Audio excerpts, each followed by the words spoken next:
তোমরা যারা আমার একটা কথা মনে করো বাপ, ছেলেদেরকে তোমাদেরকে বলি বাবা, সারা দিন সারা রাত মোবাইলে নারী দেখো, ছবি দেখো, নাচ গান, এক ওয়াক্ত নামাজ যারা পড়ো না, কোনোদিন যারা ফজরের নামাজ পড়ো না, হালাল হারামের কোনো পার্থক্য নাই, কিন্তু কেউ তোমারে ফিরায় না। তোমার মা, তোমার বাবা, তোমার পাড়া, তোমার মহল্লা, তোমার দেশবাসী, কেউ তোমারে নিয়ে একটু ভাবে না, কেউ তোমার একটু ফিরায় না। একটা বার বলে না যে এই বাবা তুই কোন রাস্তায় যাচ্ছিস, কিরে তুই মুসলমানের ঘরে জন্ম নিয়ে এত নষ্ট হয়ে যাচ্ছিস কেন? যাকে কেউ ফিরায় না, কেউ বলে না, কেন বাপ? একটা বার, একটা ছেলে শুধু তুমি আমার কথা ভাইবো যে কেউ তোমারে ডাকে না কেন? 365 দিনে খোদার একটা বছরে কোনোদিন ফজরের নামাজ পড়লা না, অথচ কেউ তোমার একটু বলেও না কিরে বাবা তুই মুসলমানের ঘরে জন্ম নিয়ে ফজরের নামাজ পড়স না কেন? সারাদিন রাত তুমি মোবাইলের মধ্যে নারী নিয়ে, ছবি নিয়ে পড়ে থাকো, কিন্তু আপন মা বাবা, আত্মীয় স্বজন, পাড়া পড়োশি কেউ তোমারে ফিরাইবার জন্য একটু ডাকেও না, বলেও না। এমন হয়ে গেল কেন তোমার জীবনটা? কেউ তোমারে বাঁচাইতে চায় না কেন? মনে রাখো বাপ, মূল কারণ একটাই, তোমার উপরে আল্লাহর লানত পড়ছে, খোদার লানত, খোদার গজব পড়ছে তোর উপরে। এই জন্য আল্লাহর লানত পড়ে যার উপরে, তার থেকে গোটা সৃষ্টি মুখ ফিরায় নেয়।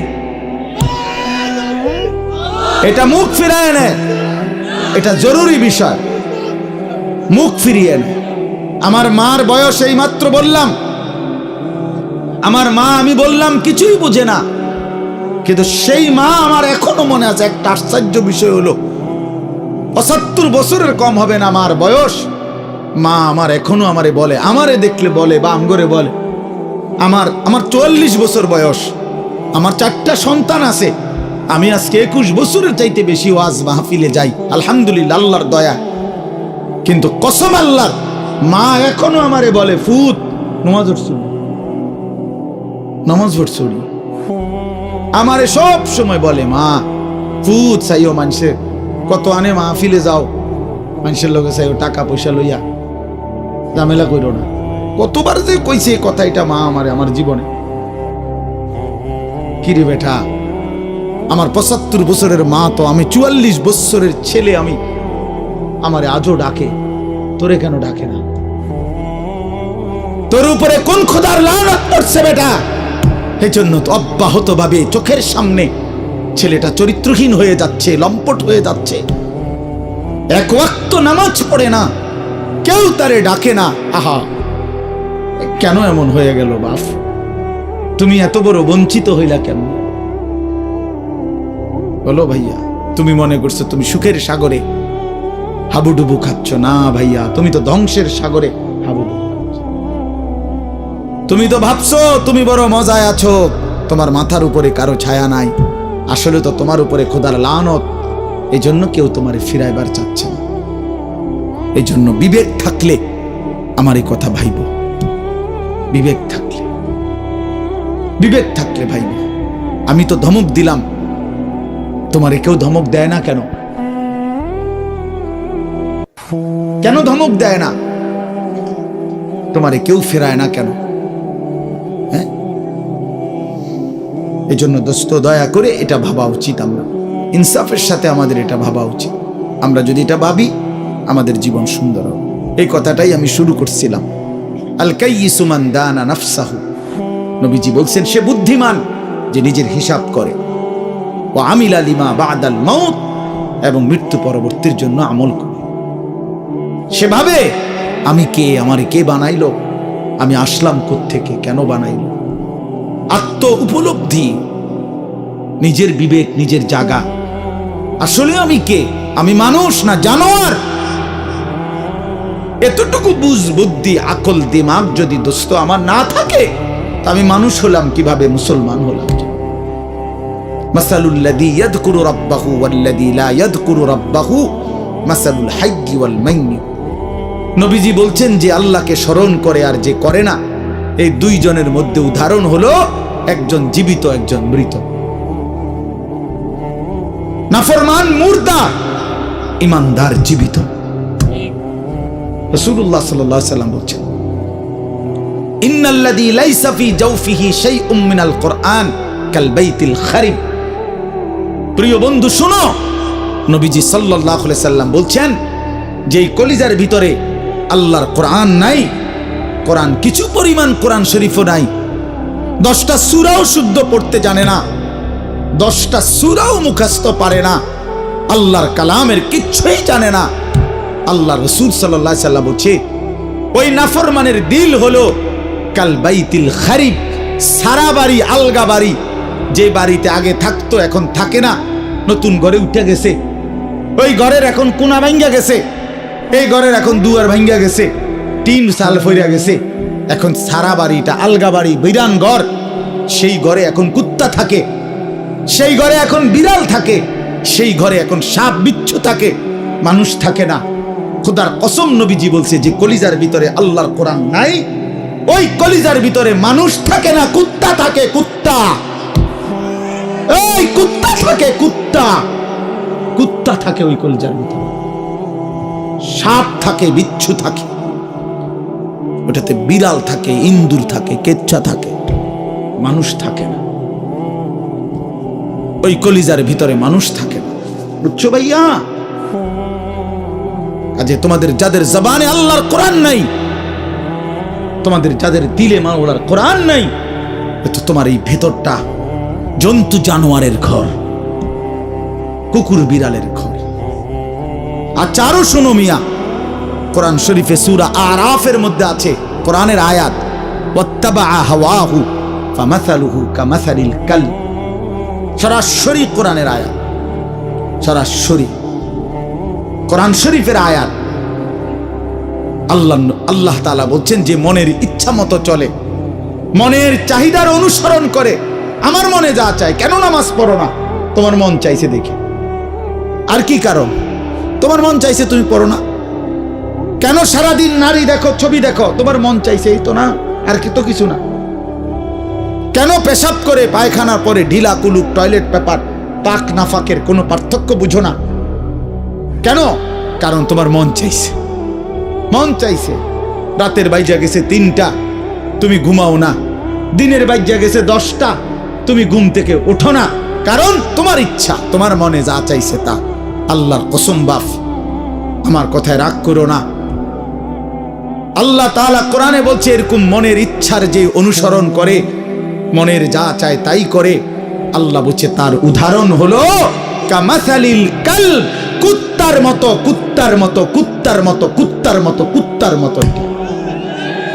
এই নামাজি বেনামাজি বেহায়া, মনে রাখিস তোর জিন্দেগি কুত্তার জিন্দেগি। তোদের যাদের কপালে সেজদা নাই, তোমাদের জীবন কুত্তার জীবন, মনে রাখো।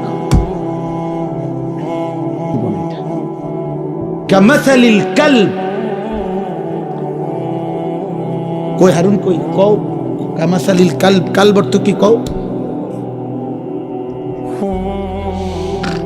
বলো? এরা তো সব আমার ছাত্র, হারুন, এই যে রবি, বলো। কামাসালিল কালব, কুকুরের মতো আল্লাহ বলছে কোরআন।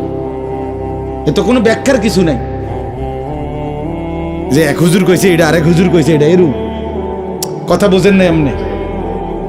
এটা ব্যাখ্যার কিছু আছে এখানে? এটা তো স্বাভাবিক বাংলা, সোজা বাংলা। কামাসালিল কালব, কুকুরের মতো। ওই জিন্দেগি কুত্তার জিন্দেগি, যে জিন্দেগি নাফরমানের জিন্দেগি, নাফরমানের জীবন। এজন্য দোস্ত রহম করো নিজের উপর। আমার চিৎকার চেঁচামেচির একটাই মাকসাদ, সারাটা বছর আমি চিল্লাই, এই এক কথার ফেরি করি, তুমি তোমারে কদর করো। আমার বাবা, আপনাদেরকে বলি, বাবারা যারা বয়স্ক আছেন, আপনি ইনসাফের সাথে বলেন, আপনি মুসলমান, 60 বছর ধরে আপনি মুসলমান, আপনি এখনো বিড়ি সিগারেট খান, আপনি ফিরবেন কখন? বলেন বাবা। 60 বছর ধরে এখনো আপনি চা দোকানে, টেলিভিশনে নাচ গান না দেখলে আপনার রাতের ঘুম হয় না। আস্তাগফিরুল্লাহ, এত বছরেও আপনার নাফরমানি ছাড়ার সময় হয় নাই? 60 বছর বয়সেও মুসলমান গালি দেয়, 60 বছর বয়সেও মুসলমান কিস্তি নেয়।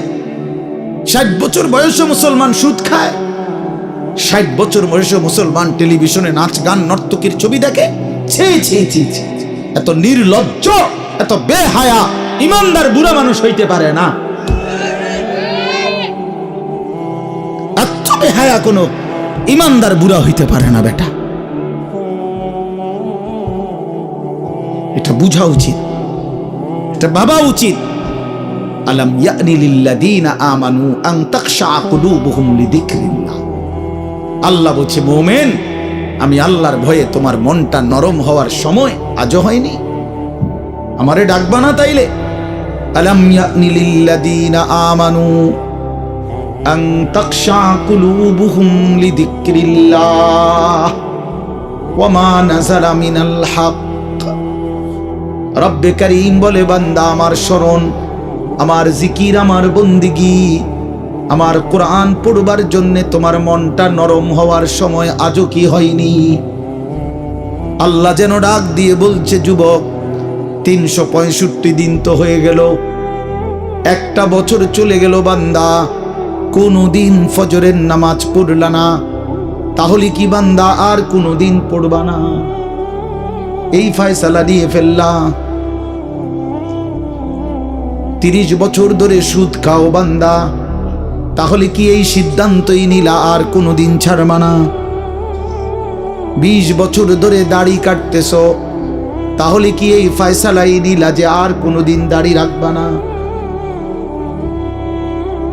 20 বছর ধরে ঘরে রঙিন টেলিভিশন চলে, প্রতিদিন নাচ গান নর্তকীর ছবি, তাহলে কি মুমিন ফ্যামিলির জন্য এটাই সিদ্ধান্ত নিয়েছো যে আমি আমার পরিবারকে আল্লাহর নাফরমানির উপরেই রেখে যাব? এটা কি নাফরমানি না? কথা বলেন না? তাইলে আর কোনদিন কি ফিরবা না? আল্লাহ জানতে চাইছে, আল্লাহ জানতে চাইছে, বান্দা সময় কি আজও হয়নি? আমারে কি ডাকবা না? আমি কি একটা সেজদা পাবো না? আল্লাহ বলেছেন, আমি তো দুনিয়া বাদ দিতে বলি নাই। ওয়ালা তানসা নাসীবাকা মিনাদ দুনিয়া, দুনিয়া ভুলে যেও না। স্ত্রী তো আমি দিয়েছি, সন্তান তো আমি দিয়েছি, এই জীবনে যা উপার্জন করছো তো আমি দিয়েছি। ওয়াফিস সামাই রিজকুকুম ওয়া মা তুআদুন। আল্লাহ বলেন, আসমানে তোমাদের রিজিক, জমিনে না। কোথায়? ওয়াফিস সামাই রিজকুকুম, তোমাদের রিজিক আসমানে। মা উরিদু মিনহুম মির রিজকিন ওয়া মা উরিদু আন ইউতঈমুন। আল্লাহ বলে, বান্দা আমি তোমাদের কারো কাছ থেকে কোনো রিজিক চাই না, তোমরা কেউ আমাকে খাওয়াইতে হবে আমি এটাও চাই না। ইন্নাল্লাহা হুয়ার রাজ্জাকু যুল কুওয়াতিল মাতিন। নিশ্চয়ই আল্লাহই হচ্ছেন সুবিশাল ক্ষমতার অধিকারী, রিজিক দাতা। কায়নাতকে তো আমি খাওয়াই, আমারে তো কেউ খাওয়াইতে হয় না। সবার আশ্রয় তো আমি দেই, আমারে তো কেউ আশ্রয় দিতে হয় না, আমি তো সব করি। ওয়া ইন আমসাসকাল্লাহু বিদুররিন ফালা কাশিফা লাহু ইল্লা হু। আল্লাহ বলে, বলো না বান্দা, আমি যদি কাউকে মুসিবতে ফেলি, তাইলে সেই মুসিবত থেকে উদ্ধারকারী আমি ছাড়া আছে কে? কে আছে? কে বলে না বাপ? কে? ফালা কাশিফা লাহু ইল্লা হু। আমি ছাড়া উদ্ধারকারী কেউ নাই, কেউ নাই। ওয়া ইন ইউরিদকা বিখাইরিন ফালা রাদ্দা লিফাদলিহি। আল্লাহ বলেন, আর আমি যদি কাউকে কল্যাণ করি, উপকার করি, তাইলে আমার কল্যাণ, আমার উপকার ঠেকায়া দিবে এমনও তো কেউ নাই। কে দিবে আমার ঠেকায়া? আমারে প্রতিহত করবে কে? ওয়া ইন মিন শাইইন ইল্লা ইনদানা খাযাইনুহু ওয়া মা নুনাজ্জিলুহু ইল্লা বিকদারিন মা'লুম। আল্লাহ বলে বান্দা সব কিছু আমার কাছে আছে ভান্ডারে ভান্ডারে, কিন্তু আমি জমিনে নাজিল করি পরিমাণ মতো করে। একসাথে সব আলু দিয়ে দিলে রাখবা কই? একসাথে 30 বছরের পেঁয়াজ দিয়ে দিলে রাখবা কই? কথা বোঝেন নাই? একসাথে 50 বছরের খাবার দিয়ে দিলে রাখবা কই? আছে তো আমার কাছে সব কিছুর ভান্ডারে ভান্ডার, কিন্তু আমি জমিনে দিয়ে থাকি পরিমাণ মতো করে, বিকাদারিন মালুম। ইন্না কুল্লা শাইইন খালাকনাহু বিকাদার। আল্লাহ বলেন সব কিছু আমি বানিয়েছি পরিমাণ মতো করে। জন্ম নিল কয়জন, কবরে নিলাম কয়জন, আমার হিসাব আছে। কোন সংখ্যা, জনসংখ্যা কোনো সময় বেড়ে গিয়ে ক্ষতিগ্রস্ত হবে না, আমি আছি না। বুঝেন নাই কথাটা? কোন বিজ্ঞানী বুদ্ধি দিছে, কোন পাগলে বলছে? সব পাগল মাতাল ছাড়ো, আমি আছি। ওমা মিন দাব্বাতিন ফিল আরদি ইল্লা আলাল্লাহি রিজকুহা। আল্লাহ বলে যত কিছু জমিনে বিচরণ করে সব কিছুর রিজিকের জিম্মাদারি আমি একাই আমার কাঁধে তুলে নিলাম। ওয়া ইয়ালামু মুস্তাকাররাহা ওয়া মুস্তাউদাহা।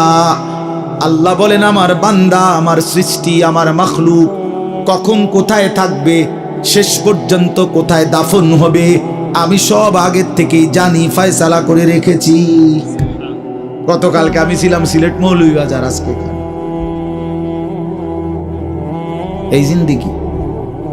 আল্লাহ বলেন আমি জানি, কুল্লুম ফি কিতাবিম মুবিন। সব কিছু আমি স্পষ্ট আমলনামার মধ্যে, তাকদীরের মধ্যে লিখে রেখেছি। তাকদীরে সব আগের থেকেই ফয়সালা করা, সব আগের থেকে সিদ্ধান্ত করা। আর রিজকু মাকসুম, রিজিক বন্টন হয়ে আছে।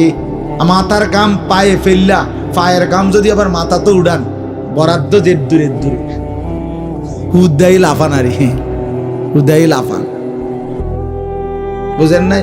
যে পরিশ্রম করে তার আয় বাড়ে, তাইলে তো সব দোকানদারের বেচা কিনা সমান হইতো। একসাথে দোকান খোলে, একসাথে দোকান বন্ধ করে, কামাই সমান না কেন?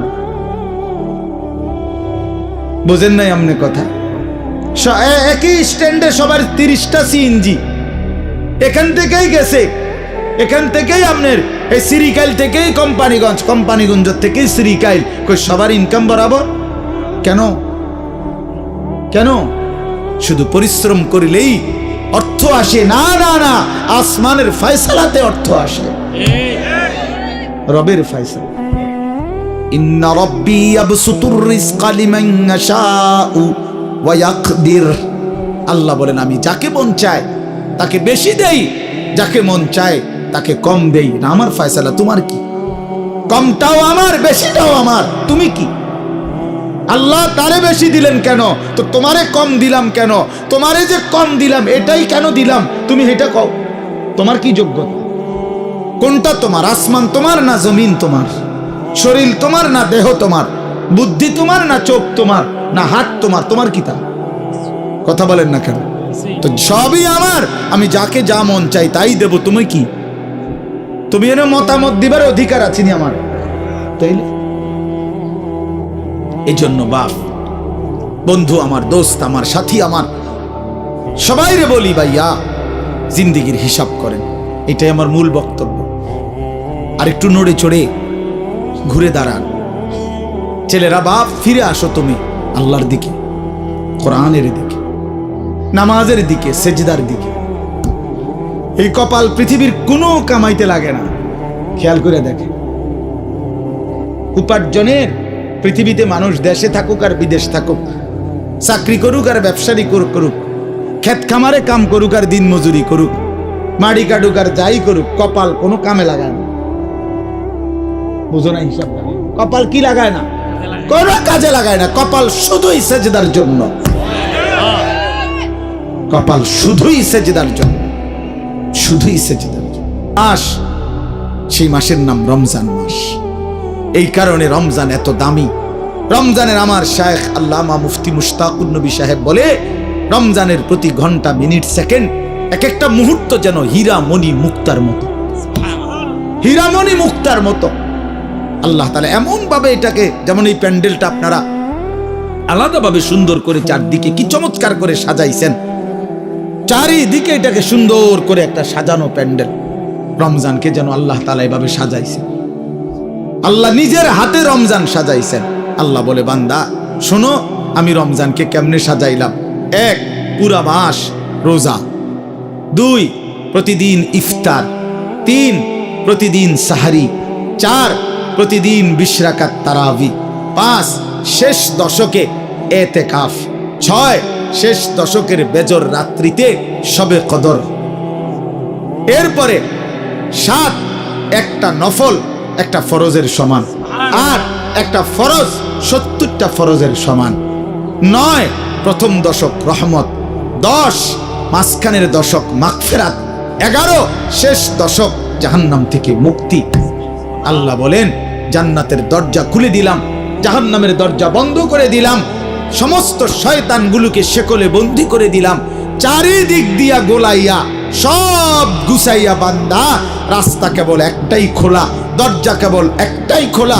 পুরা রমজান রাতে আসো, দিনে আসো, দুপুরে আসো, শুধু আমার গোলামি করবা, গুনাহ ছেড়ে দিবা, আর একটা দরজা দিয়েই সবাই ঢুকবা, শুধুই জান্নাত, শুধুই জান্নাত, শুধুই জান্নাত, শুধুই জান্নাত। কারণ দরজা তো খোলা একটাই, জান্নাতের দরজা, জাহান্নামের দরজা বন্ধ। এই মাসে আমি কোনো দিকে দেব না, শুধু জান্নাত দেব, শুধু জান্নাত, শুধু জান্নাত। এজন্য বাপ মহান আল্লাহ পাক রব্বুল আলামিন বলছেন, রমজান আমি কোরআন নাজিলের মাস। আমার শায়েখ বলে, আল্লামা মুফতি মুশতাকুন নবী সাহেব বড় সুন্দর বলছে হুজুরে, যে শুনেন আল্লাহ তাআলা রমজানকে বলছেন কোরআন নাজিলের মাস, এজন্য দামি বানাই দিছেন রমজান। একটাবার চিন্তা করে দেখেন, প্রত্যেক রমজানে কোরআন নাজিল হয় না, রমজান নির্দিষ্ট একটি রমজানে না কোরআন নাজিল হয়েছে, কথা বুঝছেন না? কিন্তু ওই এক মাসে কোরআন নাজিল হয়েছে দেখা আল্লাহর এই জমিনে যতবার এই মাস ঘুরে ঘুরে আসতেছে 1450 বছর ধরে, প্রত্যেকবারই এই মাস দামি হয়ে যাচ্ছে। একটি রাতে শবে কদর কোরআন নাজিল হয়েছে, ফলে যতবার এই রাতটা ঘুরে ঘুরে আসে প্রত্যেক বছরেই এই রাত দামি হয়ে যাচ্ছে। অতএব কোরআনুল কারীম এক রাত্রিতে নাজিল হইছে, এজন্য প্রত্যেকবারই ওই রাত্রি দামি। একটি মাসে নাজিল হইছে, এজন্য প্রত্যেক বছর ওই মাসটা দামি। এজন্য যে ইমানদার কোরআনকে বুকে আগলায় নিছে, কোরআনকে নিজের জীবনে গ্রহণ করে নিছে, রমজানকে আপন করে নিছে, খোদার কসম রব্বে কারীম তাকেও সারা বছর সারা জিন্দেগি দামি বানায় দিছে, দামি বানায় দিছে। এজন্য রমজান মাসের নাম কি? রমজান। রমজান উচ্চারণ করেছেন যিনি এই মাসের নাম, তিনি রহমান, আর তিনি নাজিল করেছেন কোরআন। এটা গ্রহণ করেছে যে সে হলো মুসলমান। দিয়েছেন যিনি, তিনি রহমান, যিনি দিয়েছেন তিনি রহমান। মাসের নাম রমজান, নাজিল করলেন কোরআন, গ্রহণ করলো মুসলমান। ফামান শাহিদা মিনকুমুশ শাহরা ফালিয়াসুমহু। আল্লাহ বলেন হুদাল লিন-নাসি ওয়া বাইয়িনাতিন মিনাল হুদা ওয়াল ফুরকান। আল্লাহ বলছে, বান্দা আমি এমন কোরআন নাজিল করেছি যেই কোরআন গোটা বিশ্ব মানবতার হেদায়েত, এবং সব কথা স্পষ্ট, বাইয়িনাত, কোনো কথা, কোনো শব্দ, কোনো বাক্য, কোনো ব্যাখ্যা বিশ্লেষণ অস্পষ্ট, অগোছালো, অপূর্ণাঙ্গ কোরআনে নাই, সব স্পষ্ট, রাত দিন 24 ঘন্টা। ওয়াল ফুরকান, এবং কোরআনই হচ্ছে, এই শেষ কথাটা মনোযোগ দিয়ে শোনো ভাইয়া, আল্লাহ তাআলা বলছে কোরআন হচ্ছে ফুরকান, সত্য মিথ্যা, ন্যায় অন্যায়, উচিত অনুচিত, হালাল হারাম, জায়েজ না জায়েজ, করণীয় বর্জনীয়র মধ্যে পার্থক্যকারী আল্লাহর কোরআন। এজন্য ভাইয়া বাপ বিশ্বাস করেন, ছেলেরা বাপ তোমাদেরকে বলি ভাইয়া, আল্লাহর কোরআনের জ্ঞান যার নাই, কোরআন যার বুকে নাই, কোরআন যার হাতে নাই, কোরআন যার জবানে নাই, কোরআন যার জিন্দেগিতে নাই, কোরআন যে গ্রহণ করে নাই, আল্লাহর কসম, রব্বে কাবার কসম, সে হালাল হারাম, বৈধ অবৈধ, ন্যায় অন্যায় সে বুঝতে পারে নাই, খুঁজে পায় নাই, তালাশ করে পায়নি। এজন্য কোরআনবিহীন কোনো মানুষ সভ্য হইতে পারে না। কোরআনবিহীন কোনো মানুষ বাংলা বই ন্যায় অন্যায় শিখায় না, অঙ্ক বই ন্যায় অন্যায় শিখায় না, ইংরেজি বই ন্যায় অন্যায় শিখায় না, পদার্থবিজ্ঞান জীববিজ্ঞান ন্যায় অন্যায় শিখায় না, রসায়ন বিজ্ঞান ন্যায় অন্যায় শিখায় না, উচ্চতর গণিত ন্যায় অন্যায় শিখায় না, ডাক্তারি বই ন্যায় অন্যায় শিখায় না, আইনের বই ন্যায় অন্যায় শিখায় না। শুধু আল্লাহর কোরআন ন্যায় এবং অন্যায়, হালাল এবং হারাম, উচিত এবং অনুচিত, বৈধ এবং অবৈধ এটা শিখায়। অতএব কোরআন বঞ্চিত তো সে হালাল হারাম থেকেই বঞ্চিত।